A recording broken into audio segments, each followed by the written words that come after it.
Hello everyone, glad to be back. Today is 23rd of October, now it's 10 o'clock in the morning Moscow time. I'm Levan Gudadze and this is my first update for a day in which I will share all the main news that are making headlines in Russian media outlets and Russian language pages on different internet platforms. Second update will be a little bit late on my Patreon page in which I will share all the additional main news that will be reported during the day. That's been said, let's talk about news now. Although I like to remind you that yesterday afternoon I had live stream on main YouTube channel and I will be glad if you will find time to check that live stream. You can see it on the main channel, on the first page of my YouTube channel.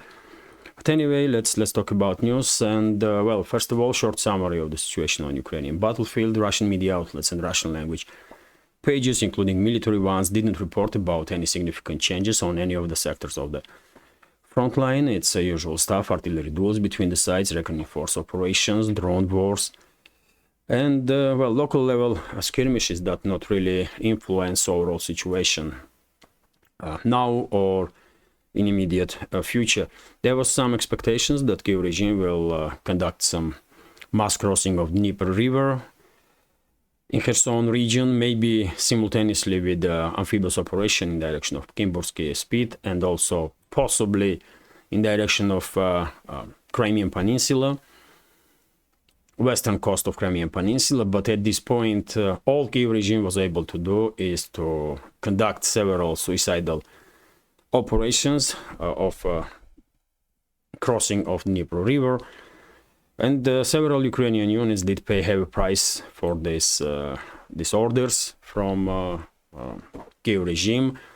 It seems like Russian side is not really worried about current developments in Kherson region. They are in full control over the situation, and even if some units are managing to cross Dnieper River and establishing some foothold on the left bank, Russian artillery and aviation, frontline aviation, is called in, and Ukrainian positions are basically decimated, and Ukrainian survivors, soldiers that survived these strikes, are scattered all along the banks of Dnieper and try to find some hideout or go back to right bank. It's just total mess, by the way. These local scale operations from Kiev regime don't really look like Ukrainian forces are ready or capable to conduct any sorts of large scale offensive operations, especially maritime ones.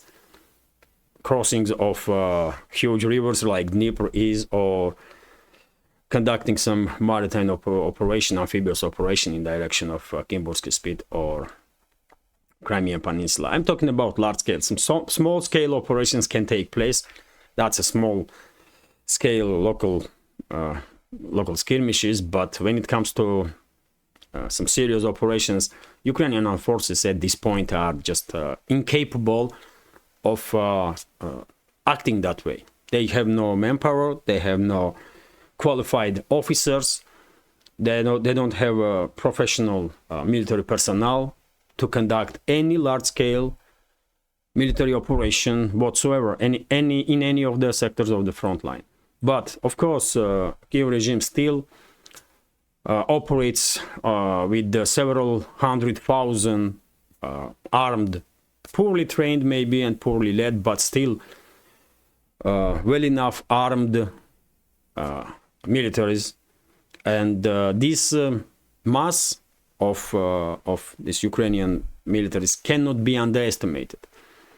And Russian side, of course, will take its approach with remnants of Ukrainian army with certain cautious, without a rush, to minimize casualties, because after all, even poorly trained military personnel with ITGM is a danger, even with AK, isn't it?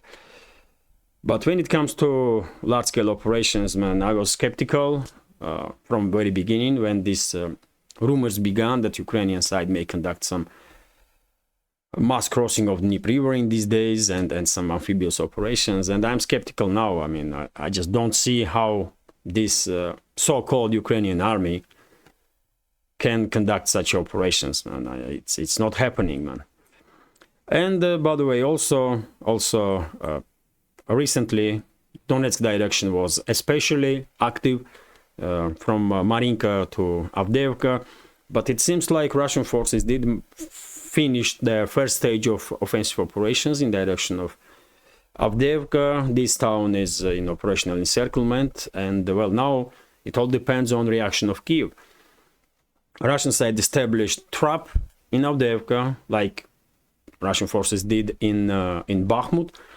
And if Kiev will fail into this trap, then Russian forces will probably neutralize at least 3 to 5 Ukrainian brigades before winter Russian offensive. But if Kiev regime learns something from Bakhmut operation, then they will begin withdrawing their forces in next several weeks from Avdiivka direction, because it's obvious and supposed to be obvious for everybody that Avdiivka is a trap at this point and undefendable. When it comes to Zaporozhye and South Donetsk sectors of the front line, as you can see, even this pro-Ukrainian map is forced to acknowledge that it's Russian forces that are conducting local-scale offensive operations, and mainly it's artillery duels. I guess it's only a matter of time, as I said quite a few times before, when Russian forces will encircle entire this grouping of forces of Ukrainian army in Orekhov bridgehead. But yet again, there is no rush. There is no rush for Russian forces. They will take time. They will approach all the operations with maximal cautiousness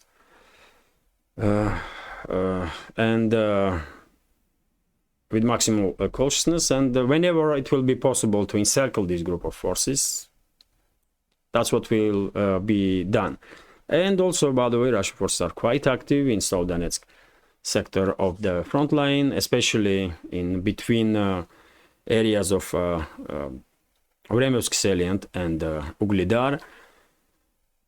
But yet again, this is local scale skirmishes, nothing in the scale that will influence overall situation on this sector of the front. So operational pause basically is holding, and it will stay this way until decisive large-scale offensive operations by Russian forces during the upcoming winter. That's my understanding of the situation, although, of course, there may be some surprise offensive operations from Russian forces, and several villages, maybe even towns, may end up under full Russian control during that inevitable, at this point, Russian large-scale offensive operation.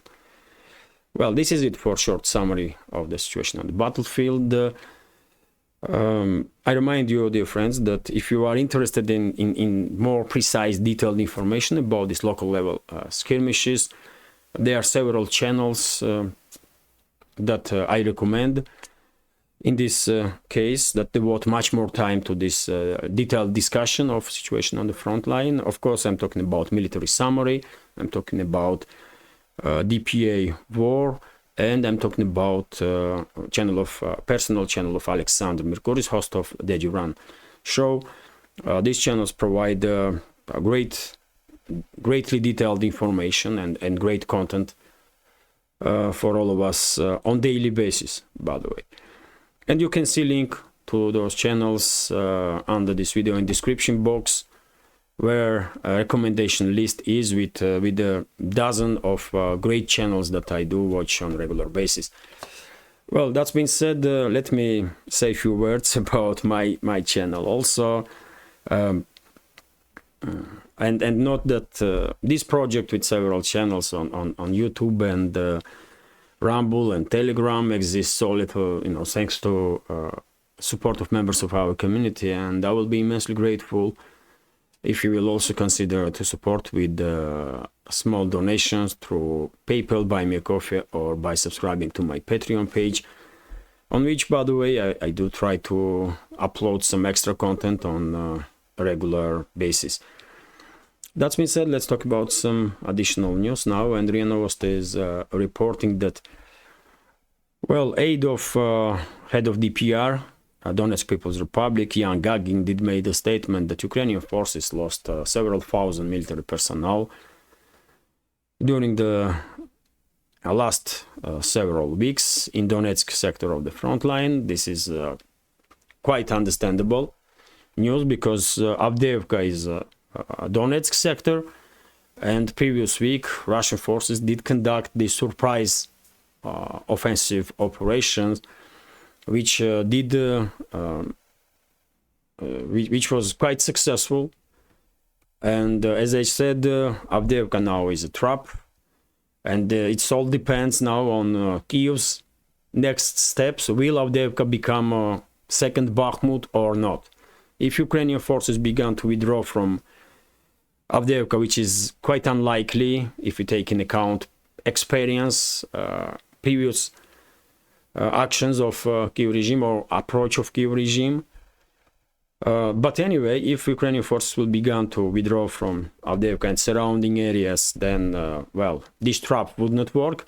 But if they send more and more reinforcements in Avdiivka direction, then, of course, Russian side will definitely neutralize at least several Ukrainian brigades before large-scale Russian winter offensive begins. So, well, no surprises in this statement from Yan Gagin. During the previous 10 days, by the way,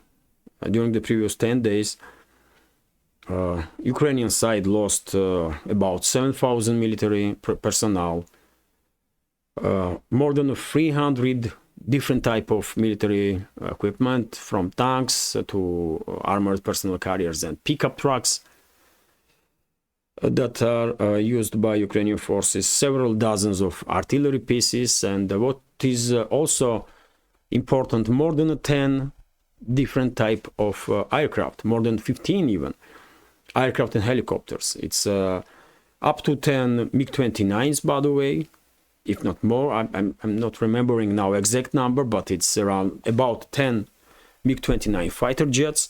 I was surprised when I hear these reports. From where these fighter jets came from, I don't know, but that's what Russian Defense Ministry is reporting. Even yesterday, Russian Defense Ministry did report that 2 or 3 MiG-29s were shot down. Also, several Su-25s were destroyed and several Mi-8 helicopters. So, Ukrainian side definitely had catastrophic losses during the previous 10 days, and significant number of these losses Ukrainian side has exactly on Donetsk direction. But anyway, let's continue. RIA Novosti is reporting that yesterday afternoon, by the way, Russian air defense systems did shut down several Ukrainian missiles that were flying in direction of Crimea. And these missiles were shut down over the Kherson region. So statement about it was made by governor of region, Vladimir Saldo. He did write about it on his Telegram page. And during that attack, by the way, some Russian Telegram channels did report that U.S. surveillance plane was circulating, doing some circles or operating, over the Black Sea, close to Bulgaria. So possibly that missile strike was coordinated with U.S. military personnel, and I was even thinking that maybe during the night some additional missiles will be launched in direction of southern regions of Russia, but at this point we don't have any reports in Russian media that Kyiv regime conducted any missile strikes. So, it's good to know that Russian forces were ready, Russian air defense system was ready to deal with the threat, and all 3 missiles that Kyiv regime launched were destroyed. Also, TASS news agency is reporting, by the way, and you may find this news interesting. Also, so according to this report, in Kyiv, by the way, capital of Ukraine, women that have any medical or experience are now fleeing their jobs, leaving their jobs, because they are forced to go to, by their employees, are forced to or ordered to go to enlistment offices to register as reservists. So you tell me how desperate situation of Zelensky and his associates are, that they are now willing to sacrifice even females and they are recruiting now females to send them to the front line.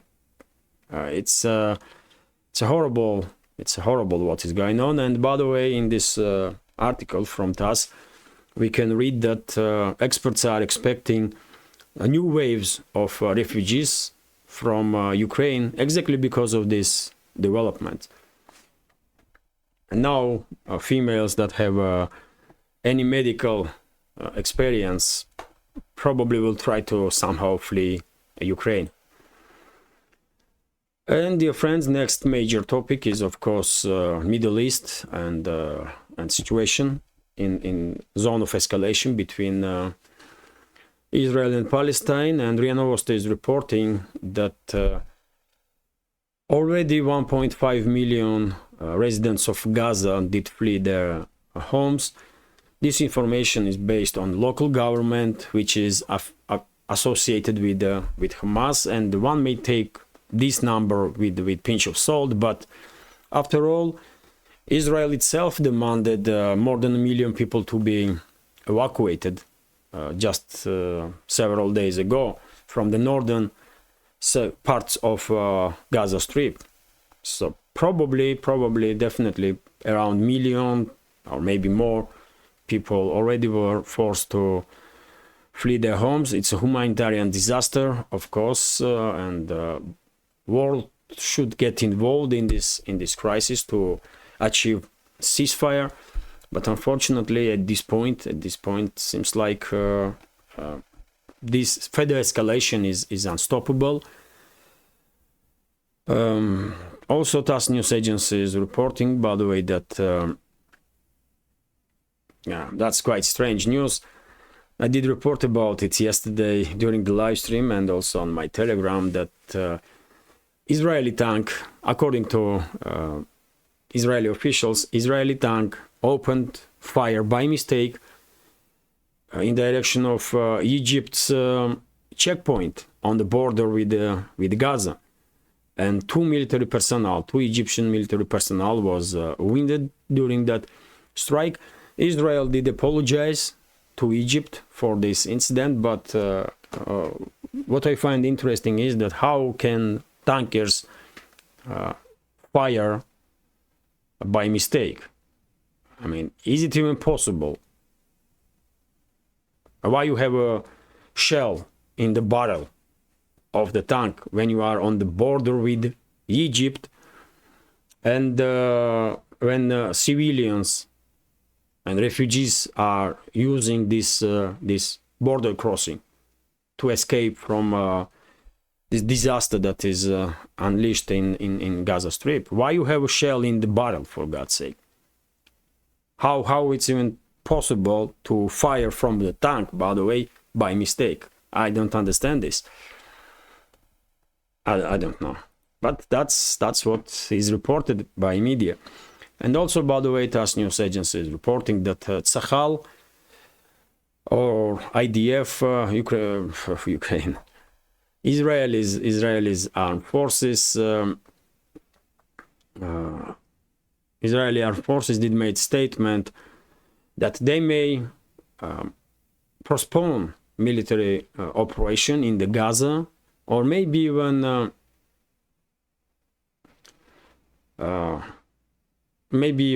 stop any planning to conduct a military operation if Hamas will capitulate and surrender. I don't know what kind of statement is this, by the way. We all know, and this was said by press secretary of IDF, Jonathan Conricus, during his interview with ABC. But yet again, this is a statement for a statement. Everyone do understands that there is no way Hamas will lay down arms and capitulate. Just a media campaign, basically, and that's it. So TASS news agency is reporting also that Israeli president, by the way, made a statement. Yitzhak Herzog did make a statement that some Hamas terrorists during the incursion in Israel had on themselves some leaflets how to prepare some chemical weapons.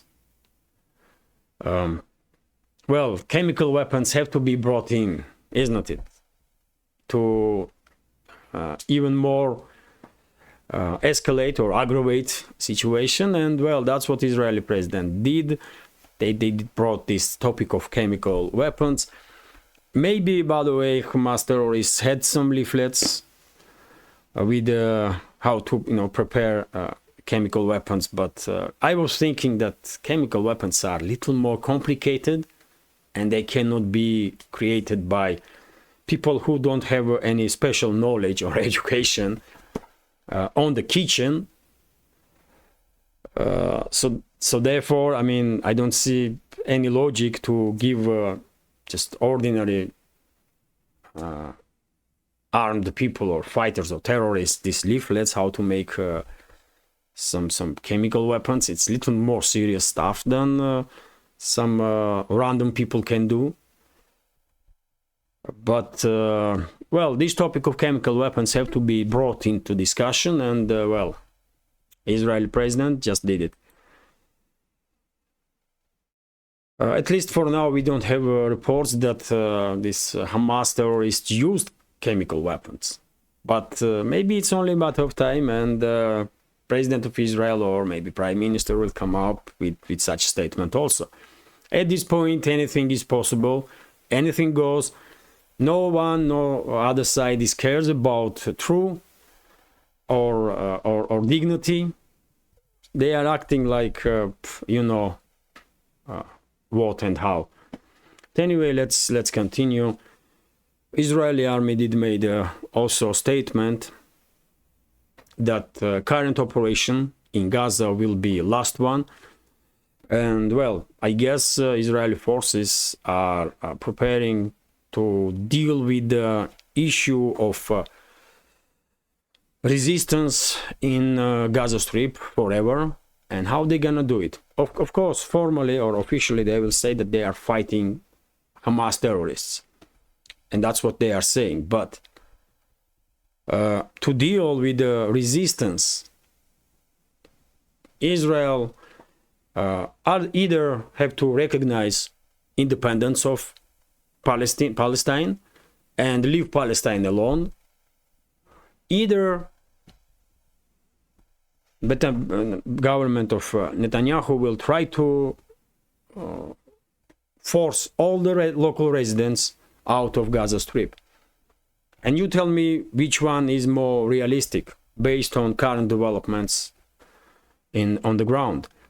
I think Netanyahu government will try to remove all the local residents from Gaza Strip, and I was saying this from very first day when this escalation began, because already I could see some indicators that Israeli government will try to implement Karabakh scenario on the Gaza Strip.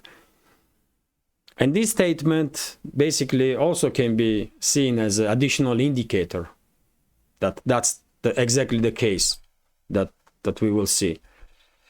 Also, by the way, a report about oh, that's quite interesting.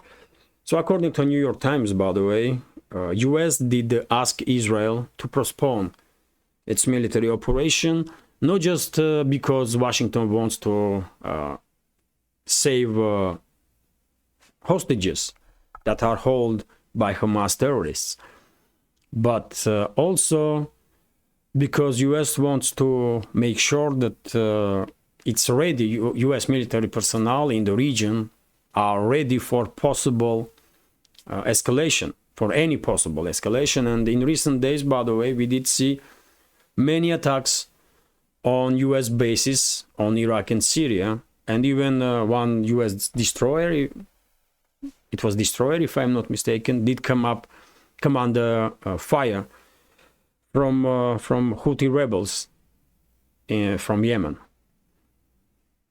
So maybe this is true information, I don't know. Can we trust New York Times? Hardly. But in theory, maybe US did ask Israel to postpone ground operation, not just because they want to get prepared the bases in the Middle East, but maybe to deploy some additional force in the region. That's also a possibility, isn't it? But let's see what how the situation develop. And this is also quite interesting statement, by the way, which we discussed yesterday during the live stream. So TASS news agency is reporting that head of US State Department Antony Blinken made a statement that Israel cannot go back to status quo after this escalation. And I did not see yet reactions on this statement from Blinken, from politicians worldwide, or experts. But well, I take this statement of Blinken as a genocidal statement, because if Israel cannot go back to status quo, then what Israel should do?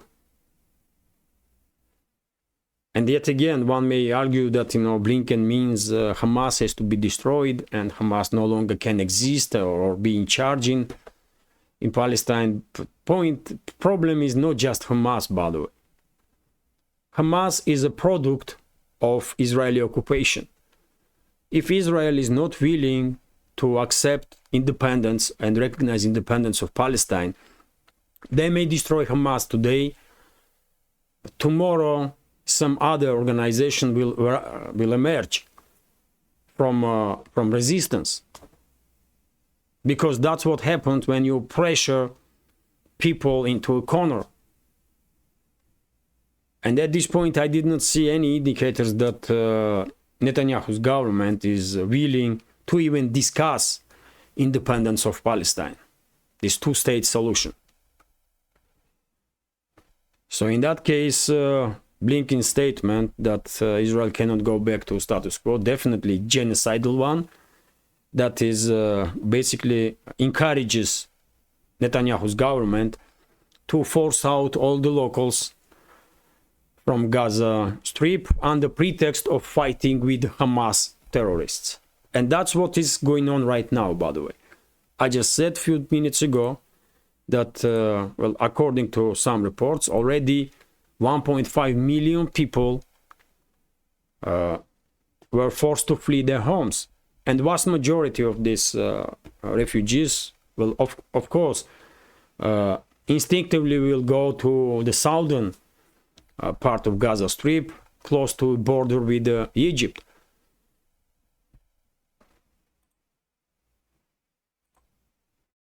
Let's continue, by the way. And RT is reporting that, Prime Minister of Israel also did made quite strong statements.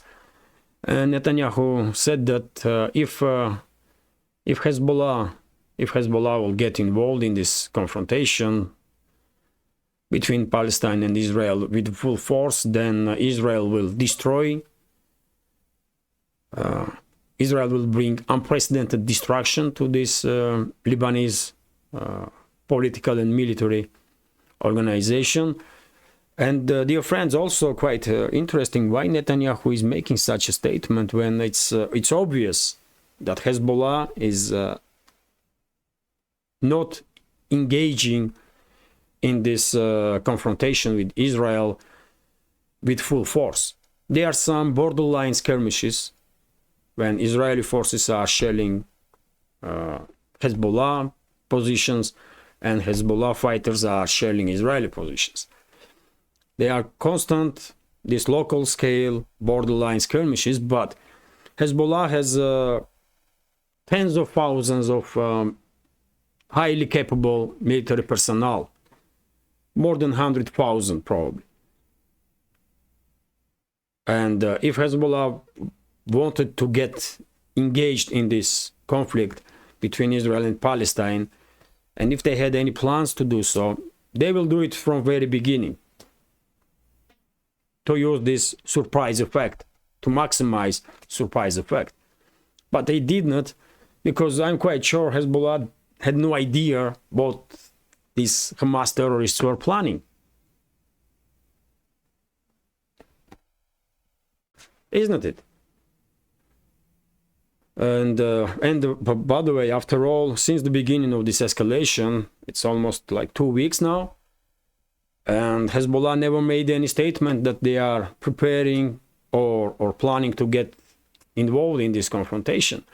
And why in these circumstances Netanyahu is making such a statement? Why he is acting like there is any real threat that Hezbollah will get involved if Netanyahu's government or London and Washington are not planning some provocations to force basically Hezbollah to get involved in this confrontation, and through Hezbollah's involvement then create this formal basis for Western so-called elites to strike against Iran. Because such a statement's already been made, and I will share with you now few additional news about it. That if Hezbollah will get involved, then Iran will become under attack. So definitely something dodgy is going on, by the way, definitely. And I'm afraid it will destroy it will engulf in fire entire region if Western so-called elites are not stopped. And by the way, that's what I was saying exactly. RIA Novosti is reporting that Israel did threaten Iran, by the way, if Hezbollah will open second front against Israel in the northern part of Israel. And this was stated by a Minister of Economy of Israel, Nir Barkat, during the interview with Daily Mail. And once again, question is rising, why Netanyahu or this Israeli minister and some other Israeli officials, and also, by the way, some Western officials, US and UK in particular, are articulating this point that if Hezbollah will get involved, then they will attack Iran. First of all, Hezbollah is a Lebanese organization.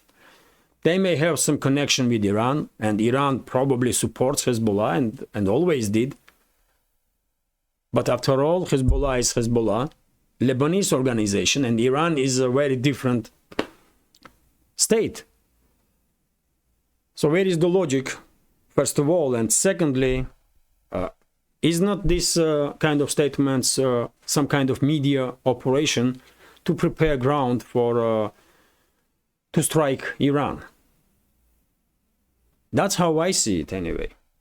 Because at this point, there is no objective reason to threaten Hezbollah or threaten Iran, because none of them did made in previous 2 weeks made any statements that they are willing to militarily get involved in this escalation between Israel and Palestine anytime soon, with full force, by the way.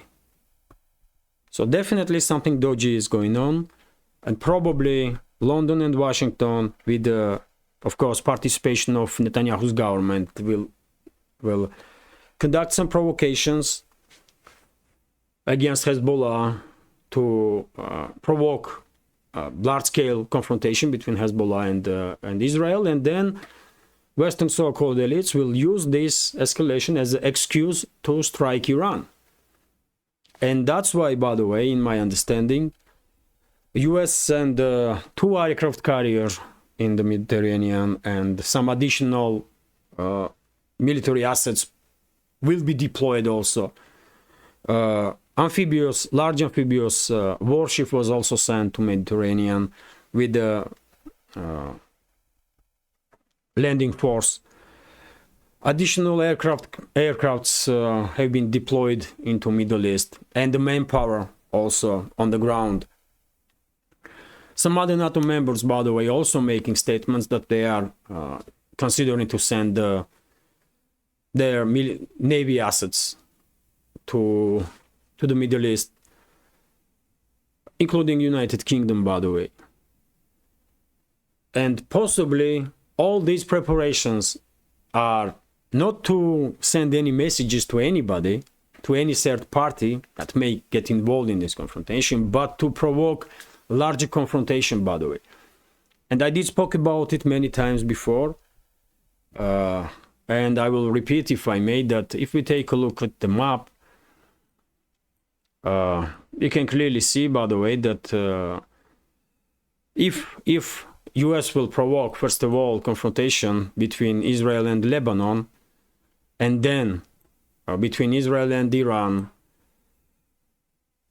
and if US warships will and US military assets will begin to strike against Iran, of course, shipping, by the way, on Persian Gulf will shut down. Hormuz Strait here will be unpenetratable for sure. And this way, by the way, one may ask why US or United Kingdom or Western so-called elites need this kind of escalation, and I will tell you why. Because they want China to be cut off from energy sources of Middle East. That's why. And if they will attack Iran under any pretext, it's obvious that shipping through Persian Gulf will be impossible, and China will lose all its access to energy fields, energy sources of Persian Gulf states. And I remind you, dear friends, that from Persian Gulf and through this Hormuz Strait, on daily basis are exported more than 10 million barrels of crude oil. Significantly more than 10 million barrels, maybe somewhere around like 15 million, if not more. I know that Saudi Arabia just in previous years were producing some 10 million barrels of oil a day, only Saudi Arabia. And in this region, we have many oil-producing, oil-exporting countries like Kuwait, like Iraq, by the way, like United Arab Emirates, like Iran itself. And also, one should remember that Qatar is also here, this peninsula, and Qatar is a major producer of LNG, liquefied natural gas. And all these energy sources usually goes to, or vast majority of that daily exports from this region goes to global south. And main customer when it comes to energy supplies from Middle East is China. China is the main customer for these states. So that's why Washington and London, or so-called Western elites or Western ruling class, may want to provoke confrontation with Iran, because they know this way they can cut off China from energy sources, by the way, and that will be huge, devastating development for Chinese economy. It will devastate Chinese economy, and China will be forced to even further increase its dependence on Russian energy supplies. And I don't think Russia is even capable to supply China in such a level that the Chinese economy will withstand that shock if they will lose energy from Middle East. Russian companies can increase production of oil and gas significantly, I guess, but they cannot double their production or triple. That's just impossible. But anyway, let's go back to some news. I hope I did explain why Western so-called elites may want to spread this conflict between Israel and Palestine all over the Middle East. They want to, they want to destabilize region, to cut off, to stop shipping, by the way, in Persian Gulf, to cut off China from energy fields, gas and oil fields of this region. It's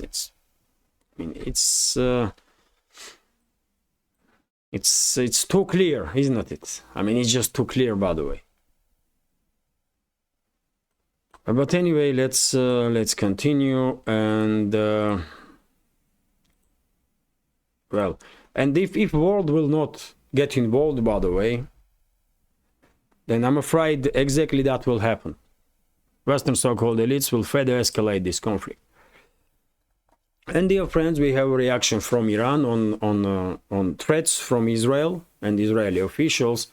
And RIA Novosti is reporting that Iran's ambassador in Spain, Reza Zabib, did made a statement that if Israel will conduct some crazy moves and attacks Iran, of course, Tehran will retaliate. Of course, Tehran will retaliate and will force Israel to regret its actions. But yet again, if these countries, if Iran and Israel end up in direct confrontation, by the way, well, entire region will regret that, and the entire world also, because just imagine if Chinese economy will enter some turbulence, significant turbulence, as a result of escalation in Middle East and as a result of lack of energy. If shipping is stopped through Persian Gulf, it will impact not just China but entire world, isn't it? Entire world, by the way. But point is that these so-called Western elites, man, they are crazy, though. That they really are, and they just don't care. All they want is to stay dominant force in this world. They cannot acknowledge that world is changing. It's different times now. And they can no longer be only force that everyone should be reckoned with. There are some other forces also. It's a global South. It's Africa, by the way. It's Latin America, Russia. Time when Western so-called elites were dominating over the world is nearing its end. But these crazies in the Western so-called elites cannot understand this, or they just don't want to see reality or acknowledge reality. And that's why they are acting like crazies, man.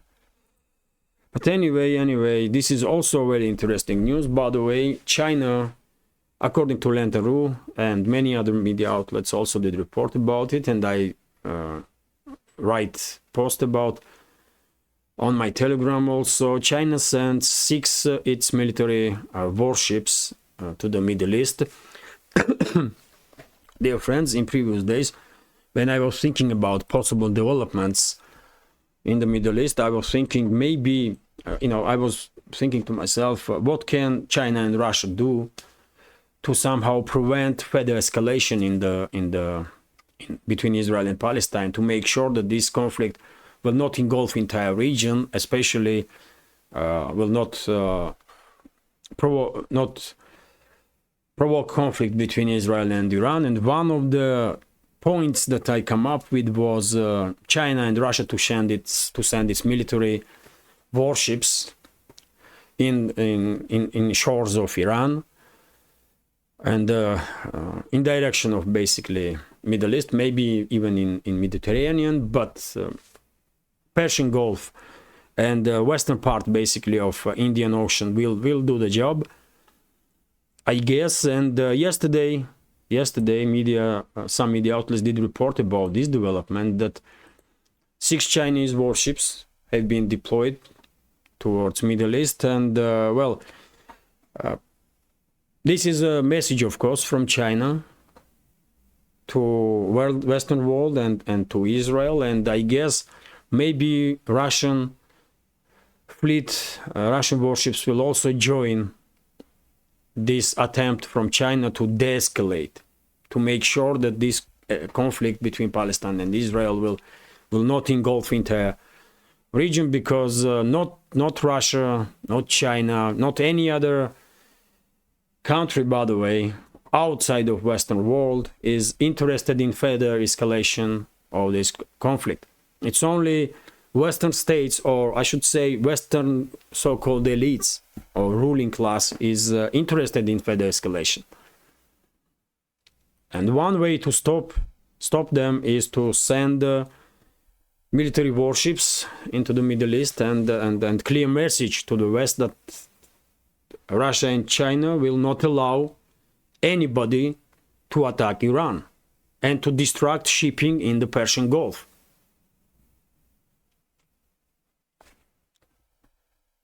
Let's see. But I would not be surprised if in coming days Russian warships will also take course in direction of Middle East and possibly even Mediterranean.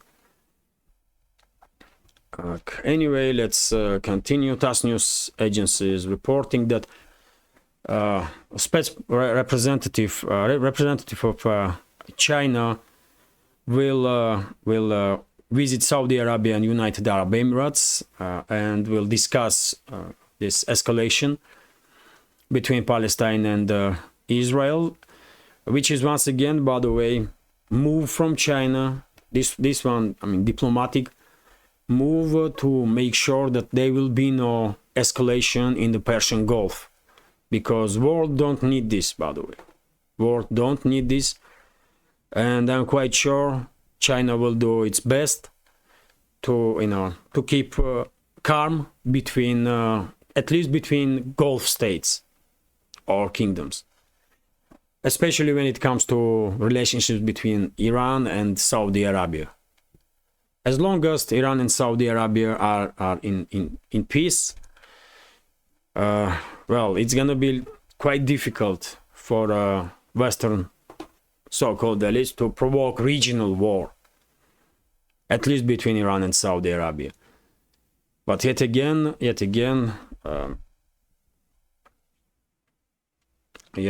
there is a risk that Israel and US or UK will begin strikes on Iran by under some crazy pretext of Hezbollah's involvement in conflict, or I mean, they can come up with some crazy ideas, man. After all, we all remember this US official, I mean, some US general, if I'm not mistaken. I forget his name. Who was shaking this ampoule with some white substance in the UN, by the way. And a bit serious face, we're talking about that's some chemical weapons that Iraqis possessed. And now we all know that was fake. Entire that story with Iraq was fake. And many of us did knew straight away, to be honest. So I don't think Western so-called elites can surprise us in any way. And also, by the way, TASS news agency is reporting that yesterday, this is a report from yesterday afternoon, some 17 more trucks did enter Gaza Strip with the humanitarian aid, and overall, at this point, it seems like some little more than 30 trucks did enter Gaza with humanitarian aid, which is, I mean, it's just not even 1% of what Gaza population needs in support in these extremely difficult times. But unfortunately, Netanyahu's government is not willing to open a border crossing and allow humanitarian aid to flow into Gaza. These small portions, by the way, 18 trucks, 20 trucks, 17 trucks, this is, I mean, you tell me what this is, man. Unbelievable. How long is this update? 49 minutes. Okay, I will go through headlines.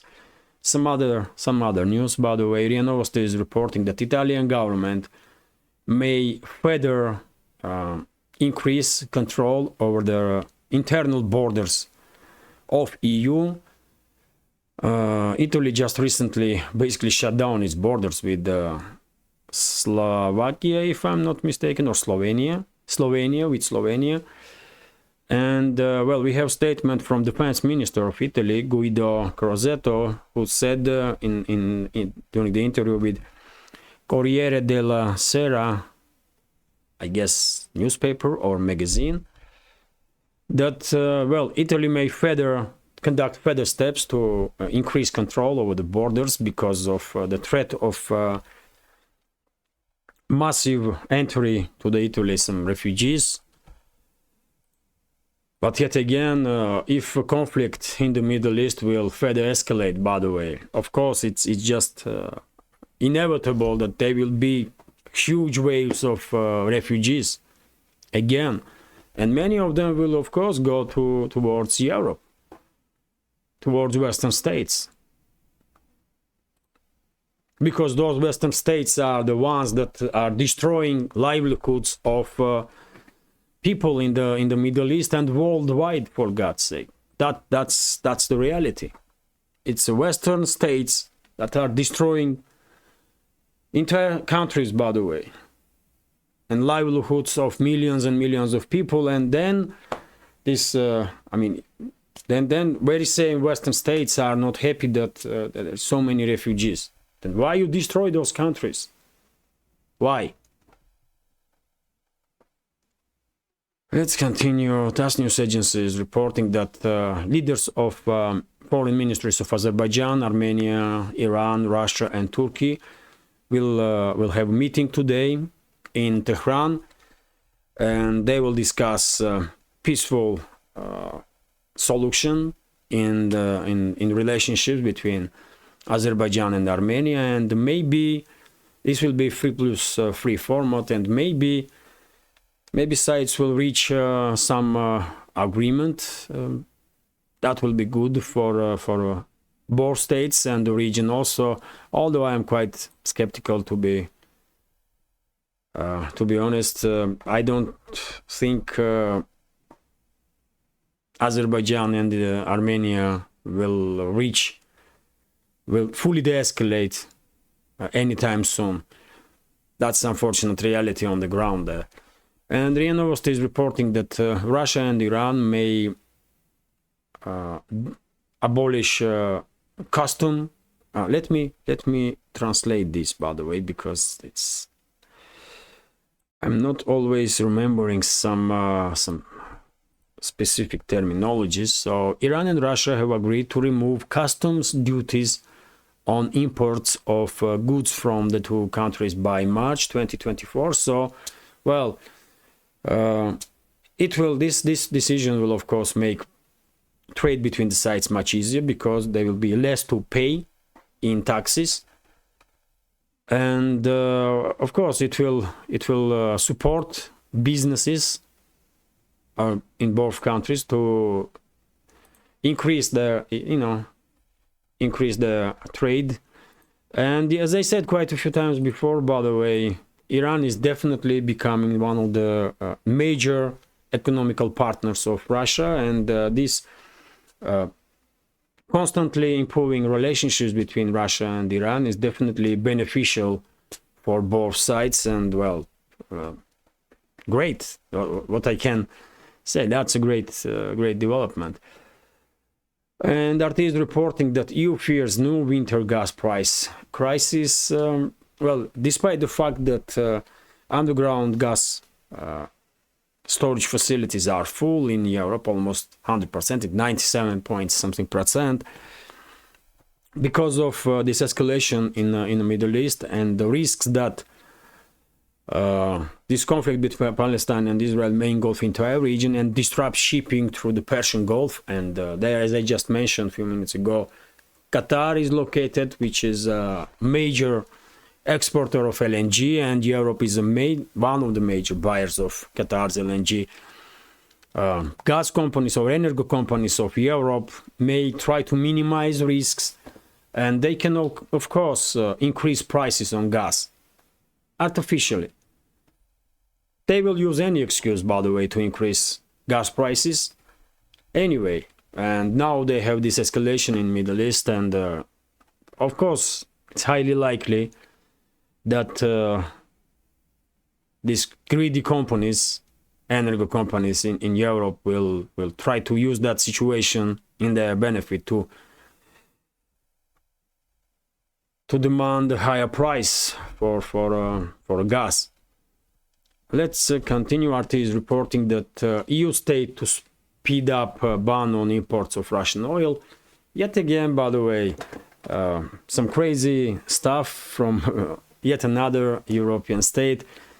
This time it's Bulgaria, and it seems like leadership of this state is very determined to shoot themselves in the feet.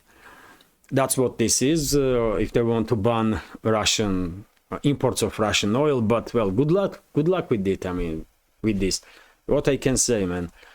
Many other European states did try to cut all the ties with Russia, especially when it comes to energy supplies, and they are not in the best shape as a result right now, and Bulgaria will experience exactly the same. Maybe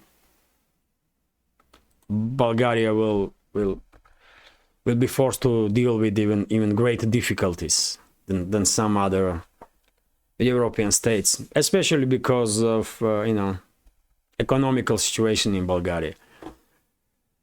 TASS news agency is reporting that Gazprom, by the way, and same time we have examples of great leadership in Europe, by the way, simultaneously, and this news is just confirmation of that, because just look at it. TASS news agency is reporting that Gazprom, by the way, will supply additional volumes of gas to Hungary this winter. And well, according to this report here,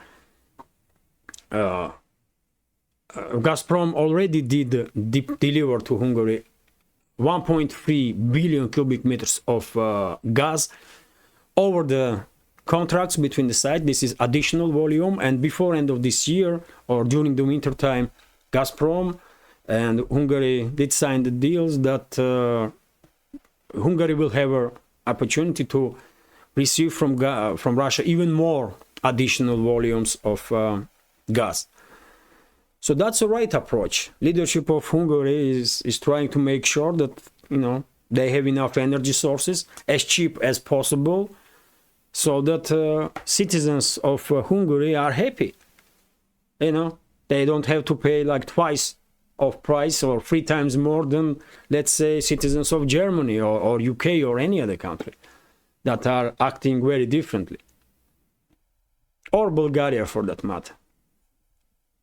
That's example, by the way. And this is it for now. I will end this update on this optimistic news, and let's hope, by the way, citizens of European states will manage to influence political situation inside the countries, and they will eventually have governments like Hungary does right now. Government that cares about its citizens and the national interests of their countries. That's how it's supposed to be in the first place. But anyway, let's end this update now. Hopefully you will find it interesting, and if so, please click that like button and leave some commentary about any topic you like. As I mentioned many times before, more likes and comments probably do influence algorithm. YouTube's extremely hostile algorithm, and allows me to reach wider audience. And by the way, more likes and comments my videos have, probably more chances are that YouTube algorithm will send notification to more members of our community about updates on our channel. And by commenting and putting like, you also are increasing chances that you will receive a notification. And for very same reasons, by the way, if you can, please share links to my videos or my channel with your friends on any of the platforms that you are active on: Facebook, Twitter, Telegram, any other platforms.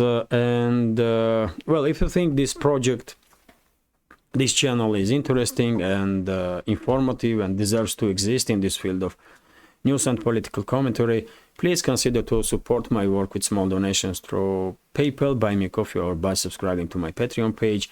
You can see links under this video in the description box or in the pinned comment. Thank you very much for your time, dear friends, for your attention and support. I wish you a great day. Take care and see you tomorrow.